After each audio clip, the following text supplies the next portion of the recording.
TV studio. It'll be recorded as well. Yeah.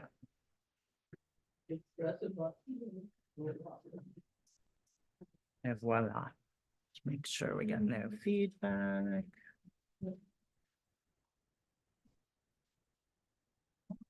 All right. Welcome everyone to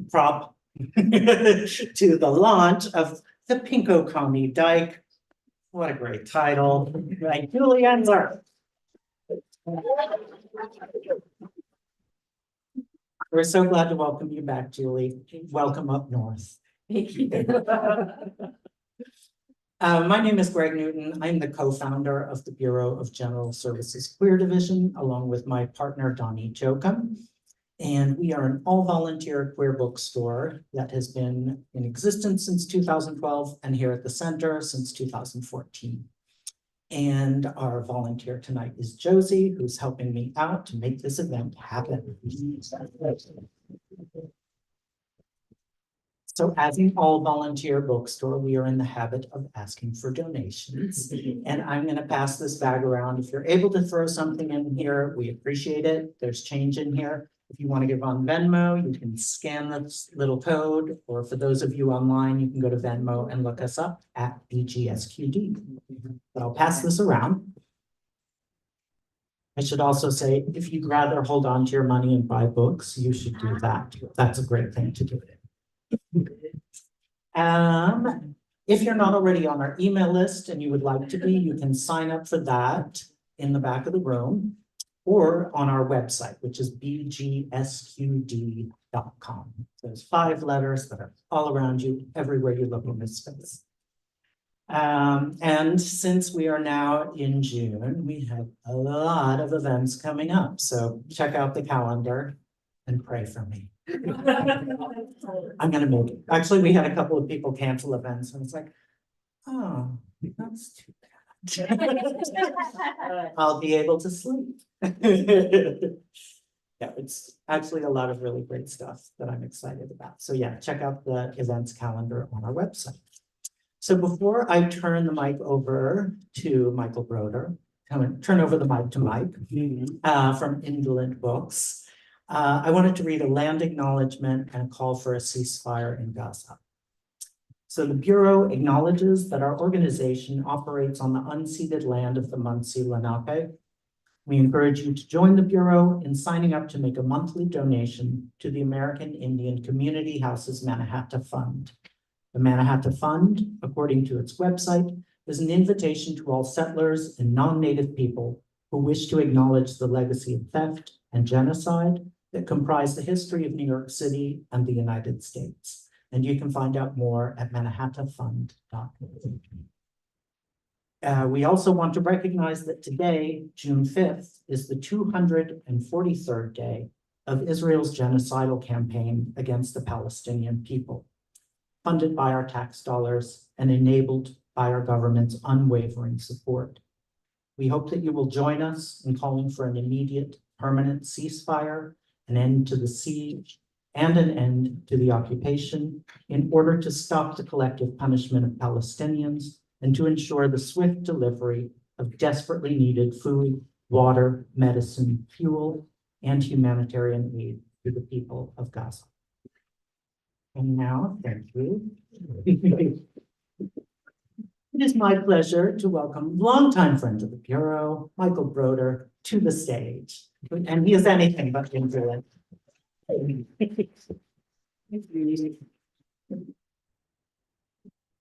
Thank you, Greg, and volunteers and people who came out tonight. I didn't really think about what I was going to say other than I thought I'm introducing the readers, which I am, but I just want to start off by saying thank you for being here. I guess we haven't said in the context of this actual event. Well, first of all, I want to say that hand the mic over to Mike sort of puts a new twist on the idea of mic drop. I'm not sure, I'm still working on it, but so we have reading tonight, first Donna Minkowitz, then Raina Klepfish, and then Julie R. Enzer. So that gives you a sense of the order we'll be going in. And like I said, I'll introduce everyone individually between readings, but I just want to say that, so Julie's new book of poems, The Pinko Commie Dyke is on the press that I started in 2015, Indolent Books. Donna's debut novel, Donnaville. I'm a little like brain fogged today, so forgive me. Is going to be Indolent's first almost first non-poetry book, but our first novel. So I am trying to branch out into the non-poetry genres, fiction, creative nonfiction, etc. And Irina Klepfish is Elena Klepfish. So I'm slurring your name. I really have taken several Tylenol or ibuprofen before I came out today. But I didn't realize how bad it was until I stood up. So we'll get started. So Donna Minkowitz, and I also I have such connections with at least 2 of 3 writers tonight, and I could kind of go on and on, but that's not what we're here for. Donna Minkowitz is a pioneering lesbian writer, and I wrote these introductions, so this is my thing. You can blame me. They're brief, more or less. Donna Minkowitz is a pioneering lesbian writer, known for her coverage of gay and lesbian politics and culture in the Village Voice from the late 1980s through the mid 1990s. For which she won a GLAAD, and for those not in the know, I'll reiterate, Gay and Lesbian Alliance Against Defamation, a GLAAD Media Award. She is the author of the investigative book, Ferocious Romance, What My Encounters with the Right Taught Me About Sex, God, and Fury, of which there's a copy right there, and the memoir, Growing Up Golem, her debut novel, The Auto Fantasy, which I think may be a coinage of mine, but I'm not sure. Her debut novel, The Auto Fantasy Donnaville, is forthcoming from Indolent Books in 2024. More at donnaminkowitz.com. Ladies and gentlemen, warm welcome to Donna Minkowitz. Hi, thanks everybody. I'm just going to pour myself some water and thank you very much, Julie.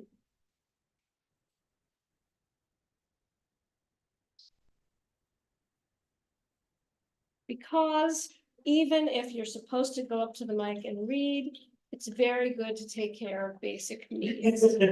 So there we go. All right. So I am so happy, first of all, to be here to help Julie launch her amazing book, The Pinko Commie Dyke. I'm very thrilled to be part of this evening. So yes, my novel Donnaville comes out in October. It is set in the city of my mind, which geographically has a certain resemblance to Beacon, New York, which is where I live. Okay. Prologue 2017. There's a room I've been coming to for 20 years. I hate this tiny, blandly decorated room, yet I pay a huge amount of money to enter it each week, like a professional dungeon. This room belongs to my therapist, Robin, a dry little woman with ditzy floral clothing and a cold, sharp gaze. Her expression never warms to me, no matter how many years we look at each other, no matter how many intimate bits of myself I provide her to feed on, no matter how hard I try to make her like me. She says she is not here to encourage me or help me see my strengths. That's not my role, she says, sounding like the voice of God. Instead, she says her job is to hold up a mirror to the places where I'm weak and wrong. How long have you been coming to me, Donna? She often asks, like an exacting schoolmaster. Me, variously, 5 years, 9 years, 11 years. 19 years. Then why are you still doing X bad thing? It's always the same bleak morning in the therapy room, and I have never learned what Robin is angrily, dourly trying to teach me, that the world is a hard place, that my optimism is misplaced, my confidence unwarranted. Robin does not countenance tomfoolery. When I finally get up the nerve to tell her I wish our sessions were a little more playful, she frowns at me in distaste. Therapy isn't play, it's hard work. She hates when I claim power or act as though I can get anything, simply anything, without moving through a sea of pain. When I realize for the first time in a lifetime that I don't have to do anything I don't want to and share this liberating insight with her, she just sneers. Yes, you do. Beyond discipline, Robin wants me to learn normality. Not in my sexual preferences, she doesn't care about that. No, she wants me to be normal in my brain and how I use language, the kinds of things I say to her. She is distrustful of symbols, myth, metaphor, which are my mother tongue. My therapist always makes me translate myself into a bold, practical American idiom that admits of no double meanings. In the end, the only phrases I'm allowed to share with her are stripped, flat, mechanical ones, the antithesis of the way I normally speak. Multiple choice, angry, afraid, sad, hurt, or happy, and I have to pick one. Only one. Robin doesn't like complications or words that mean more than one thing. Nor will she tolerate my saying I'm afraid unless I can specify exactly what it is I am afraid of. All subjects have predicates in Robin's therapy room. For her, psychotherapy has an iron grammar that must be respected. As a result, many times I'm scared but unable to share it with her and be comforted. Not that Robin believes in comforting, anyhow. That's not my role. 2 years later, I've had enough of giving up one whole day each week to commute into New York City so that Robin can erode my hopes and warn me off my laughter. Something needs to change. I can't believe I've given 20 years of my life and thousands of dollars to a woman who always makes me feel illogical, freaky, and wrong. I begin mapping out my psyche, sketching my internal landscape, which I am slowly becoming aware is dominated by a clandestine central prison. The city of my mind also has pockets of defiance and joy, but its most important and enduring feature is an implacable jailhouse where parts of me stand immured, waiting to be tortured by a pale, tense jailer who's sure he's doing me good. It's not for nothing I've been giving time and money and energy to fucking Dr. Robin Prendergast for 2 decades to hold me in and keep me down. Welcome to Donneville, where there has always also been a resistance. This book is the record of that resistance and imprint of its transit. And then, just very quickly, chapter 1. The Harlequin is gorgeous and he enters the story singing, I am delicious, I am seditious, super nutritious, super pernicious. He chirps in his candy-coated tenor, scanning the men to the left and right of him and the muscular little fuckboy he just passed. He's walking down the grassy road to the storehouses in the southeast of Donneville, where the laborers are lovely and the route beyond pleasant, when a stray thought falls across his consciousness, the inmate that he tried to help last night.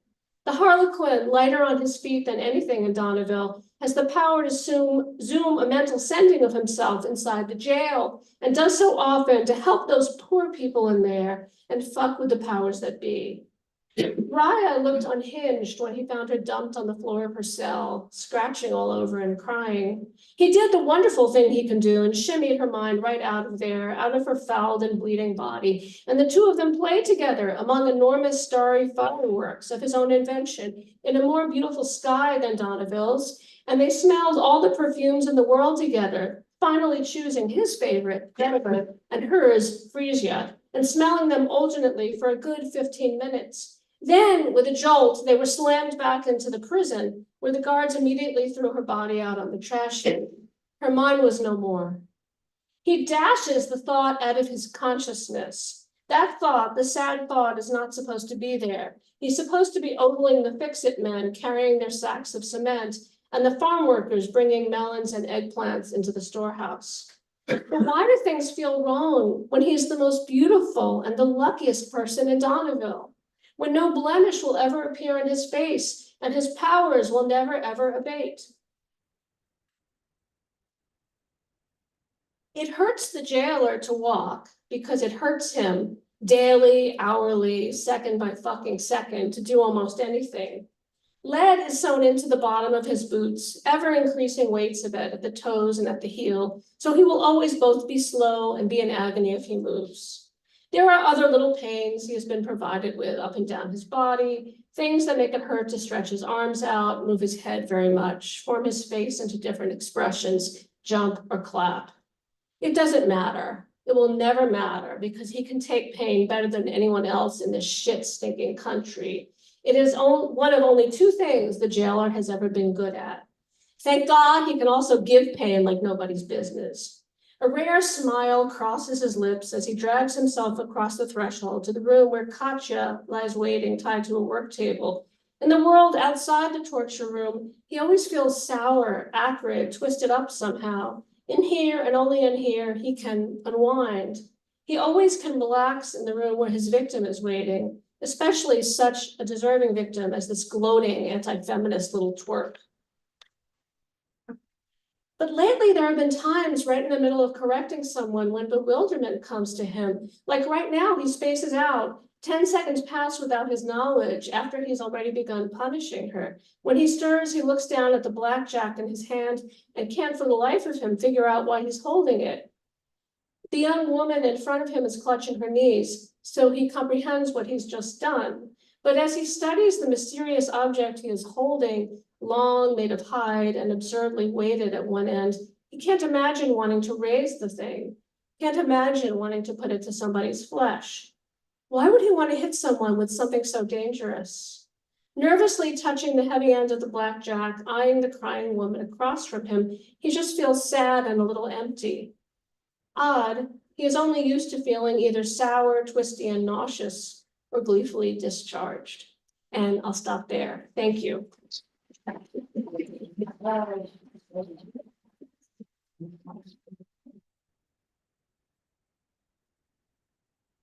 Thank you, Donna. Oh, okay, yeah, go ahead, I'm listening. We offer courses.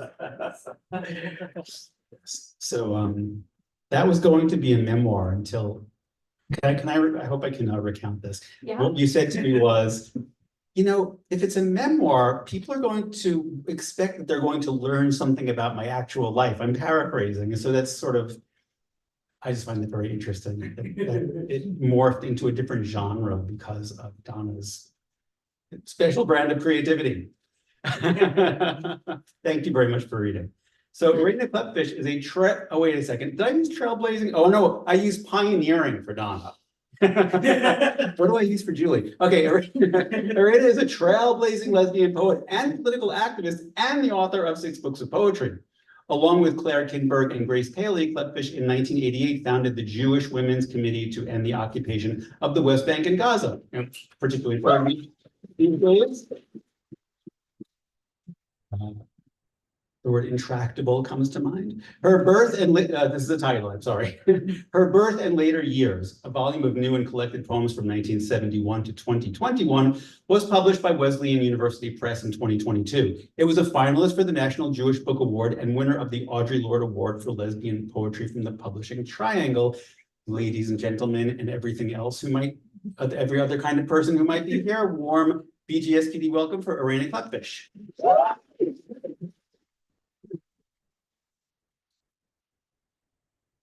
Kind of embarrassing. It's a good Well, one. first I want to just thank people for inviting me here and congratulate Julie on this wonderful, wonderful occasion. It's a terrific book of poetry. You should all buy it, sell it out, you know, so that they go into a second edition. We think about these things. Today, June 5th happens to be the 10th anniversary of the death of my partner. We were together for 37 years. Judy was a painter, a wonderful, wonderful painter. I was totally verbal. She was kind of silent. And so I'm remembering her. I want to read a couple of poems in honor of her death and life. So this poem, Judy was very fiercely determined to paint. And as you know, artists don't have a great time finding work that's accommodating. And she generally tried to get work at night so that she could use daylight for her work. This didn't always work out. And so I'm going to read a poem it's called A Poem for Judy Beginning a New Job, she was a transcriber. And I had to come and pick her up. We were living up in upstate Albany, around Albany. And I remember seeing her sitting there transcribing and thinking, what a fucking waste. I mean, it was just terrible. But anyway, this is the poem for her. A poem for Judy beginning a new job. I will keep this simple, not give it universal significance, nor transform it into art. You say, I will not do this forever. I will paint. I've learned now that it's no solace to point out the others, so many others straining, wasting, unable to do what they know they must do. For such loss is always solitary and unshared, outside the scope of bloodless theory. You do not paint, and what must happen does not happen. The transformation on the empty canvas of the elusive marble into the shadowy water, or the simple water into impenetrable rock. And nothing, not even a loving embrace, nor special, intimate midnight talk will ever make up or diminish that loss for you, or for her, or her, or her. And this next poem is also a poem that I wrote many years later. Judy was very ill for a long time, and she had a house that she was deeply attached to in upstate New York. She almost identified with it in certain ways. And the last 4 years of her life, she was so sick that we couldn't go up there. So the house was basically abandoned. And a month after she died, I went up there for the first time in 4 years. And this is a poem about that first visit. There's a reference here to privets. And I don't know how many people know what privets are, but you've seen it a million times. They're a very common bush that people use to demarc lawns, property, and so on. So that's all it really is. It's nothing fancy. So this is called This House. After 4 years, I returned to this peace, this empty space with its paint-spattered floor, grateful that you let me in when you were so afraid another presence would overwhelm it. There are so many ghosts. You would be sad. Dave's mini market is gone. So is the country store. Also the grocery in the next town, though the bagel place keeps on, and the road from the Sunday, and across the road from the Sunday flea market. I drove on the back road. It's paved now. Almost didn't recognize that hunting lodge, 4 walls with a roof, and now a living house. That bicycle dangling from the tree above the silly pond, gone. The pig farmer's barn is locked. Remember those noisy little piglets, how he held them by their legs so we could see them up close? No trace of them down the dirt path, running so freshly pink, running nowhere. And the woman with the goats, she's gone too, as is the flaming lavender trailer where 2 women lived, and we never did get beyond our own suspicions. For whom could we have asked? You knew the name of every insignificant road at every turn, and I'm trying to remember your roots and stop now at the place where you wanted me to cut some purple flowers still wild blooming on a bank. Today I place a few in that small green vase. The truth, the house needs mending, so long neglected. It needs your care. I'm trying to channel you, repairing clapboards, the broken well cover, the broken steps. You may be gone, but are always with me. We're 2 ghosts joined. And when I clear the roses, when I cut the strangling vines, I can hear you whisper, go help the privets. Let the privets breathe.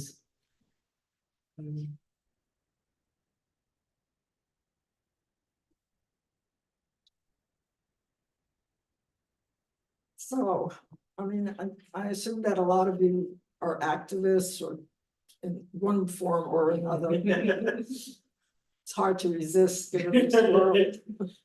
One of the things that I've been always conscious of is sort of trying to make myself remember that I was different at different times and that I should be more patient with people because they don't change fast enough. And it's a very important thing to remember, but to sort of overcome your frustrations. And so I want to read a poem which I wrote a long time ago. I wrote it in 1988. It was during the first Intifada. And I had just been for those first years in the 80s becoming involved in Middle East peace work. And I was trying to remember this principle that people do change and alter. And so I wrote a poem about the 67 war and what I thought about it, which was the beginning of the occupation of Gaza, the Golan Heights and the West Bank. And I don't think there's anything I need to really, I was a graduate student in 67. I was living in Chicago. So it was all very kind of, I don't know, and I wasn't raised in sort of an Israeli oriented political atmosphere.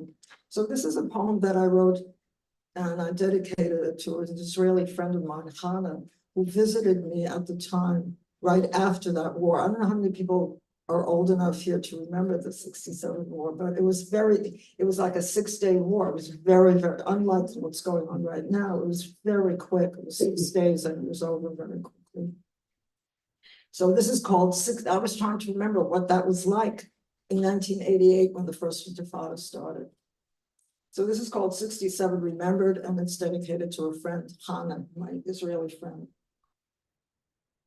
In 67, you visited with your sister. I was in Chicago. Richard Speck had just murdered 7 nurses. We were scared. The war was only a few days over, and everyone said how well you and Gita looked. Who would have thought you'd come from a war-torn country, dressed chic in late 60s fashion, smiling, easy, relaxed, confident the worst was over. I still have the photographs. How different that war from that other in your life, Siberia, the Germans at your heels, your father chopping trees in the forest. You learned Russian in the street, spoke Yiddish at home, wrote Polish in a segregated schools. You were a linguist at 8, ready to master even more tongues for the sake of survival.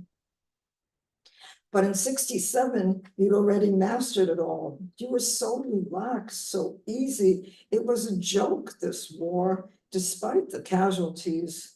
It was a joke how relaxed you were. And wasn't I too? Weren't we all? Didn't we all glow from it, our sense of power finally achieved? The quickness of the action, the biblical roots, and how we laughed over Egyptian shoes in the sand, how we laughed at another people's fear, as if fear was alien, as if we had known safety all our lives. And the West Bank, I don't remember it mentioned by any of us. We were in Chicago, it was hard to imagine, but 20 years later, I hear how they picked up what they could, placed it on their backs, how they marched through the hills, sparse, coarse grass, pink and yellow flowers, rough rocks defying cultivation, how they carried clumsy packs, clothing, utensils, images of a home they might never see again. A Sabra told me who watched their leaving as she sat safe in an army jeep. It looked no different than the newsreels at school of French and Belgian roads. It was simple, she said. People were fleeing, and we egged them on. Time passes, everything changes. We see things differently. In 67, you had not married yet, and we all wondered why, never worrying about marriage laws or rabbinic power. And now, more than 20 years later, you live in Jerusalem, ruling from your lacquered kitchen and sit in that dream house, trapped. Enough food in your mouth and your children's, enough warm things for winter, coats, shoes, woolen stockings, good for Siberia. And there's no way out. No one to call about a bad marriage. It's simple. A woman without bruises, your lawyer says there's not much hope, and you accept it. Things fester. We compromise. We wake up, take new positions to suit new visions, failed dreams. We change. Power does not so much corrupt as blur the edges, so we no longer feel the raw fear that pounds in the hearts of those trapped and helpless. In 67, in Chicago, we thought we'd be safe, locking the windows till Speck was caught. We did not know there was a danger in us as well, that we must remain vigilant and open, not to power, but to peace.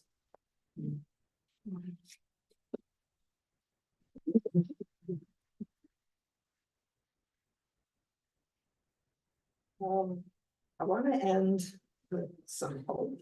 We all need hope. So I would like to end this with a vision of hope from this poem by the Palestinian poet Naomi Shihab Nye. I don't know how many know her work. Wonderful poem. This is a prose poem called Gate A4. Wandering around the Albuquerque airport terminal, after learning my flight had been detained 4 hours, I heard an announcement. If anyone in the vicinity of Gate A4 understands any Arabic, please come to the gate immediately. Well, one pauses these days. Gate A4 was my own gate. I went there. An older woman in full traditional Palestinian embroidered dress, just like my grandma wore, was crumpled to the floor, wailing. Help, said the flight agent. Talk to her. What is her problem? We told her the flight was going to be late, and she did this. I stooped to put my arm around the woman and spoke haltingly. Forgive my Arabic. Shu dawa, shubit uk habibiti, stani shwe min fadlik, shubit sewi.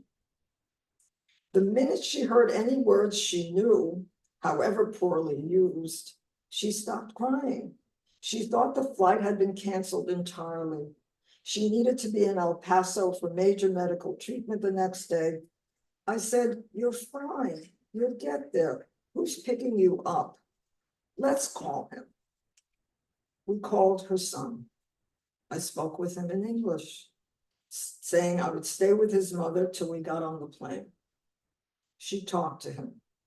Then we called her other sons just for fun.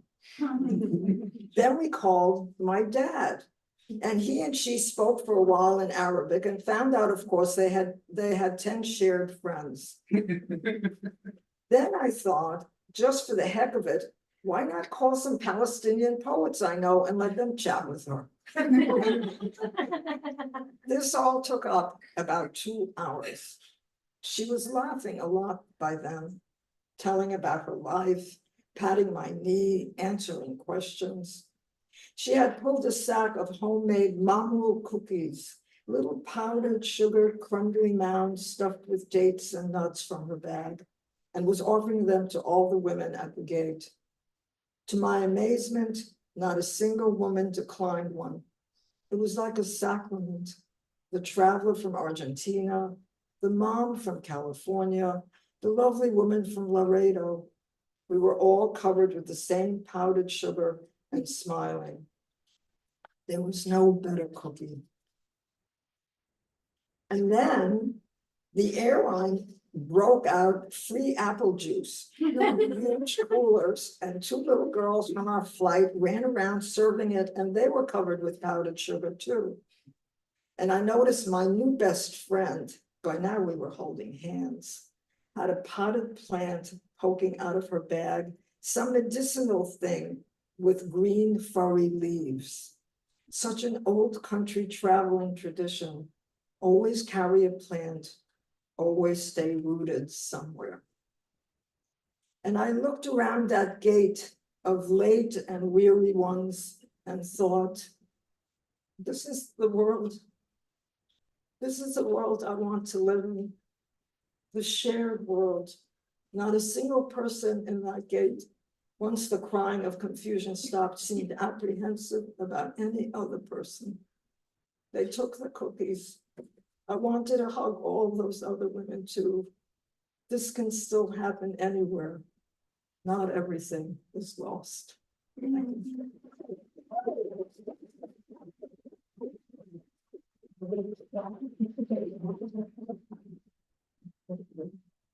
Thank you so much, Arena. And I just want to remind people as I sort of stoop at the microphone that there are copies of Arena's recent I have to read things or I won't be able to say them. New and collected, Her Birth and Later Years are up at the register, is that what we call it? Yeah. And as are copies of Donna's memoir, Growing Up Golan, which is a wonderful book, all wonderful books.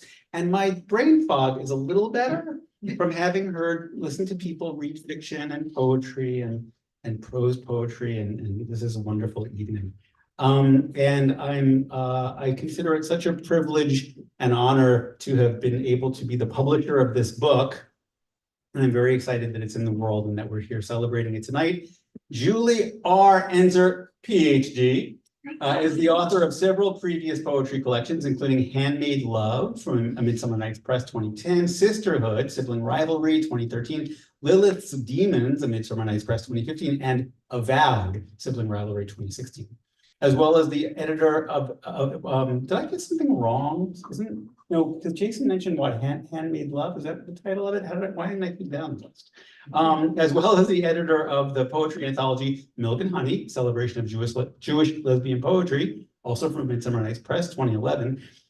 Julie also edited Outright, the speeches that shaped LGBTQ literary culture, Fire-Rimmed Eden, selected poems by Lynn Lonadier, I hope I'm pronouncing that name correctly, the complete works of Pat Parker, and Sister Love, the letters of Audre Lorde and Pat Parker, 1974 to 1989. Enzer edits and publishes Sinister Wisdom, I need another word like trailblazing and pioneering, I don't know what to say, a multicultural lesbian literary and art journal, more at julieenzer.com. Thank you.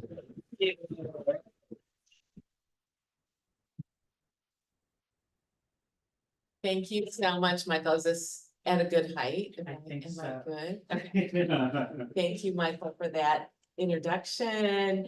As I was sitting here, I was thinking like, oh my gosh, if you had told 22-year-old Julie Enzer that she was going to be reading with Donna Minkowitz, who I was reading in the Village Voice in the early 1990s when I was living in Detroit, and they were really hard to get a hold of, right? Like, that was not easy. And I just idolized you. And I would be reading with Arena Klepfish, who I also idolized and was reading Keeper of Accounts obsessively. I would have never believed it. So it's really lovely. Thank you both. Let's see. I'm going to start with a couple new poems or new-ish poems that are. The third one, I'm going to read 3. The third one gets to the rest of the theme of the reading, which I'm reading all of the orgasm poems. So I was talking with a writing buddy of mine saying, I don't really know what to do with a poem if it doesn't, with the poem, especially for reading, right? Because you're like, yeah, I like to read stuff that's fun and makes people laugh if it doesn't involve an orgasm. So I'm still working that out. These are not the orgasm poems. These are other ones. This first one, at the very end, you will hear a riff on 3 lines from Tony Kushner's Angel in America. It's called Passover. Dodged a bullet is one way you described not getting AIDS, though we know the metaphor inadequate. AIDS not shot like a gun, not even buckshot with people in a small room. A nuclear bomb? Perhaps. For the many who died and those who survived, sick and damaged, but even that is inapt, as nuclear detonation would have been visible to all, and we lived and died and suffered in too much silence. As I am reminded again in this new epidemic, as progressives in their 60s and 50s say, we've never seen anything like this before.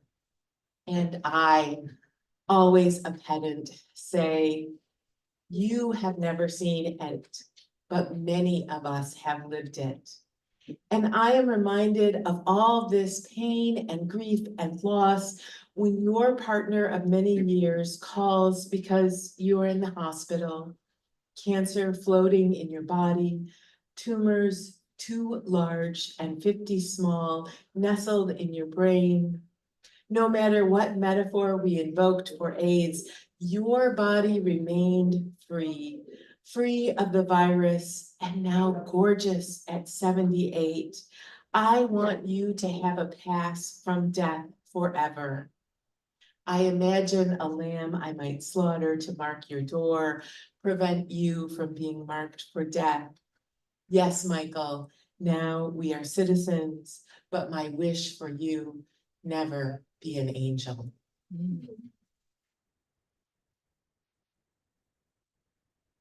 And the second one on thinking about AIDS is dedicated to Mike Smith, who the whole story I only know from Facebook, but Mike was the chief operating officer of the NAMES project. And I had the pleasure of meeting and working with him a little bit in the 90s and remain incredibly inspired by his work and the work of course, hundreds of others. Monumental. First, everyone died of a million different things, rotting the skin, wasting, something eating their insides. It was ghoulish. And for a long time, no one knew why. Just living soon to be corpses wandering the streets while doctors and nurses recoiled and puzzled. Then there was a quilt for memory, for warmth, for tenderness, when the world could not give it. Burly men reduced to skeletons and stitchery, and there you were, never a firebrand, the operations man, warehousing, transportation, exhibition, a fabric document of our lives, a living memorial that became national monument. And still everyone was dying until it waned, and you still living, working, making, stitching a life. Then yesterday, you married a beloved, and your 80-something parents danced at your wedding. And were I believer, which I am not, I might name this not monument, but miracle.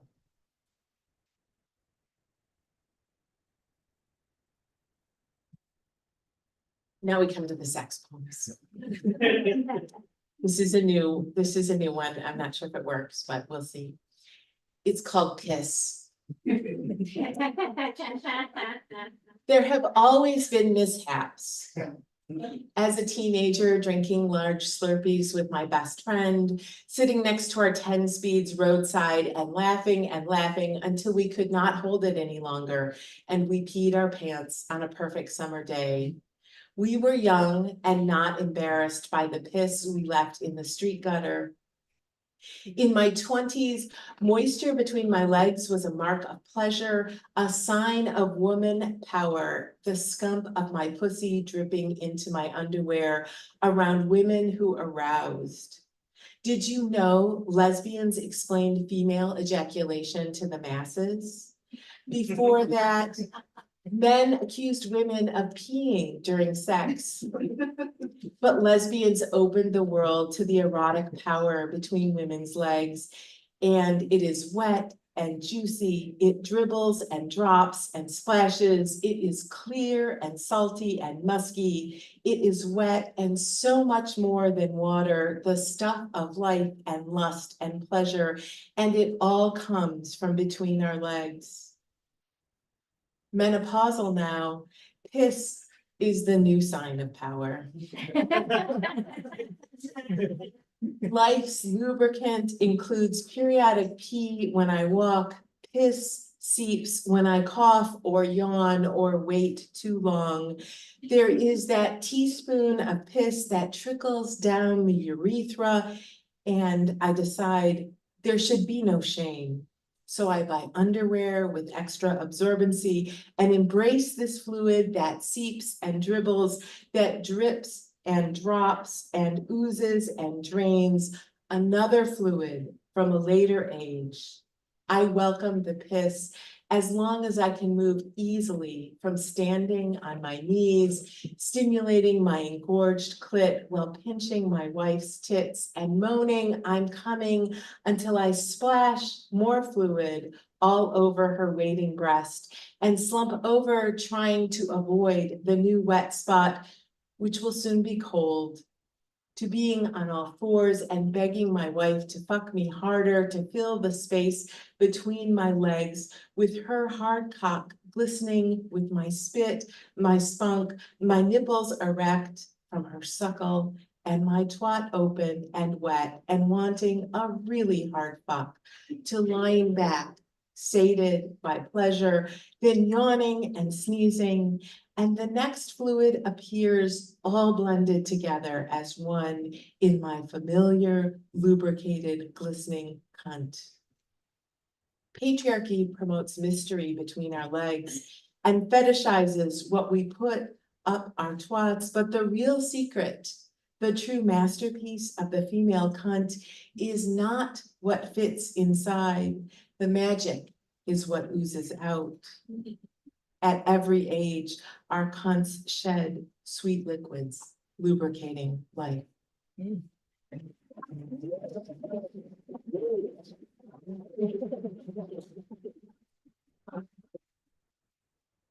That's one of those poems that I have that sense in the about halfway through it, I'm like, oh, am I really gonna finish and say? And I'm really glad Kim's not here, because she would be like, oh, you can't do this with me in the room. So for the Pinko Commie Dyke, I had the great pleasure of working with Isabel Paul, who's a young illustrator. There's about 6 full-size illustrations and some smaller spot illustrations. And this is one of them that I'll just hold up, a woman without pants leaning over. And so I'm going to read a couple. I'm going to read the sex poems from this book. The first one is called The Pinko Commie Dyke Rages. The Pinko Commie Dyke rages about white spandex, which becomes transparent when wet, as it gets from sweat in yoga classes. This morning, during the 60-minute hot yoga, she looked at a young, skinny white woman's anus for the whole standing series. She could see the black hairs ringing her asshole. She would rage about women buying white spandex, but the Pinko Commie Dyke is a radical feminist and tired of the way everyone blames individual women for what they wear or do not wear, how and when they complain, and when and why they do not. This week in particular has been a litany of critiques of women. Those lines are always relevant. The Pinko Commie Dyke does not want to repeat that paradigm. She knows an institutional solution is necessary. The manufacture and distribution of white spandex must be banned. It is a campaign she can organize. She knows other women will support it, organize and educate. Yes, that is what is needed.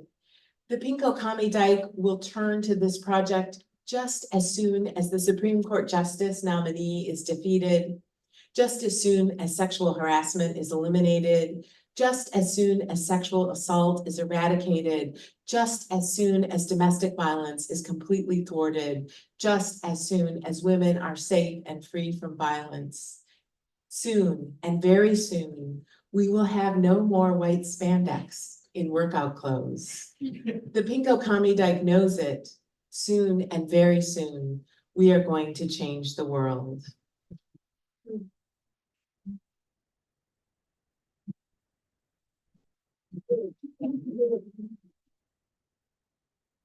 The Pinko Commie Dyke packs her Levi's before she goes out. Not a realistic cock and balls, but a set of thick white socks rolled and folded and stuffed in men's underwear. She packs not to perform masculinity, but for women to see her endowed with strength and authority. She packs not to promise penetration, though she will peg if that is what women want, with her lavender dildo strapped in a black leather harness. Both bodily appendages are for pleasure. for women to desire her as she desires them. The Pinko Commie Dyke packs power in her pants, not for patriarchy, but for liberation.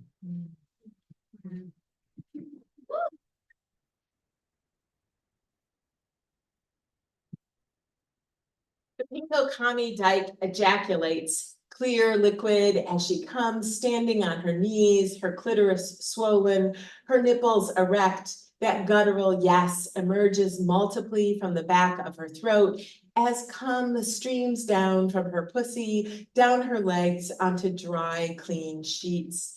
Warm liquid from all the pleasures of sex drenches her body, her bed, then cools as she collapses into the warm, wet spot that soon becomes cold, prompting her to roll away, wait for the sheets to dry, leaving only a faint musky odor from deep inside. Pleasure, desire, sex. The Pinko Commie Dyke muses, this may be the scent of revolution, the smell of dried spunk on cotton sheets. Revolutionary or not, that odor drives her to stand on her knees, engorged again, begging for pleasure, for stimulation, for pressure, for play, pledging allegiance to the hand, mouth, latex cock of the woman, coaxing clear ejaculate to stream again. I have two more. Another of Isabel's illustrations, a woman's lip and fingers and tongue. The Pinko Commie Dyke wants all women to have orgasms regularly, pleasurably. This desire is why so many lesbians lead sexuality education classes. They too want all women to have great orgasms. This reality lends credence to men's worries about lesbians and straight women, their wives and daughters and mothers and lovers. Lesbians want them to come. The Pinko Commie Dyke wants women, all women, to come, though she focuses on one woman at a time. The one lying naked before her on her back, legs spread, she wants her to come when her lips are on her labia, when her mouth moves with her hips, when her tongue is on her clit. This is what the Pinko Commie Dyke wants. And the last one I will read tonight is called The Pinko Commie Dyke Pegs. I want to thank everyone for coming out this evening. It's so great. Thanks to Greg and Josie for this incredible space of the Bureau of General Services Queer Division. It's really a beacon. I hope you all know, like so many people, when we sent this out to the Sinister Wisdom newsletter, they were like, tell us what it's like to be at the center in the bookstore. It's really meaningful to people. Thank you, of course, to Donna and Arena, and to all of you for coming. I really appreciate it. The Pinko Commie Dyke pegs when her lover wants to feel the purple latex dildo deep inside her, but she prefers it when her lover straps it on with a black leather harness and puts her on her knees to fuck her doggy style. The Pinko Commie Dyke's pussy sucks up that dildo as her lover reaches around to rub her clit. Her nipples graze the cotton sheets, and she holds that loveliness inside her as her lover pumps and grinds. Her thighs slap, slap, slap against each other. Work and play, pleasure and gender meld into one another. Slap, slap, moan, until finally the Pinko Commie Dyke comes and falls onto the bed, exhausted and happy and sated. Then sometimes her lover takes that purple cock and slides it up inside her again. Their two bodies side by side. The lover works the tool into her warm, wet space, and the Pinko Commie Dyke thinks, oh no, I cannot again. But there is that stroke against her butt. her lover's tongue upon her breast, finger on her engorged clit. They are off, working for revolution again.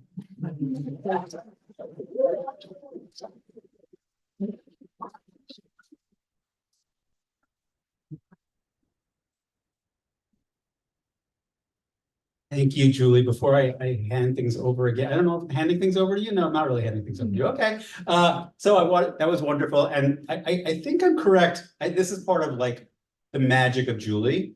I think if I'm not mistaken, so Julie read at Bryant Park last night. I do not think there was a single clit, pussy, cunt, nothing dripped as far as everybody, but a faucet possibly. But so anyway, just the idea of these two completely different readings for these two completely different audiences that were completely apt for both was just kind of amazing. I really enjoyed being at both of these events. And thank you, Donna. Thank you, Irena. Thank you, Greg. And I forget your name. Josie, because I forget everything. I don't even remember what that's called. My brain fog and my headache are a lot better. And even if they're not, I'm just really thrilled about this whole event. Thank you all for coming. Thank you to the Bureau for existing. Thank you to these wonderful readers for sharing their work. And have a good night, everybody, and happy Pride.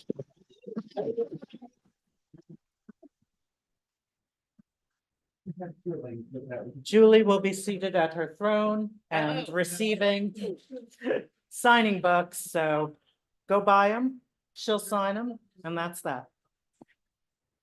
Thanks everyone who joined us online.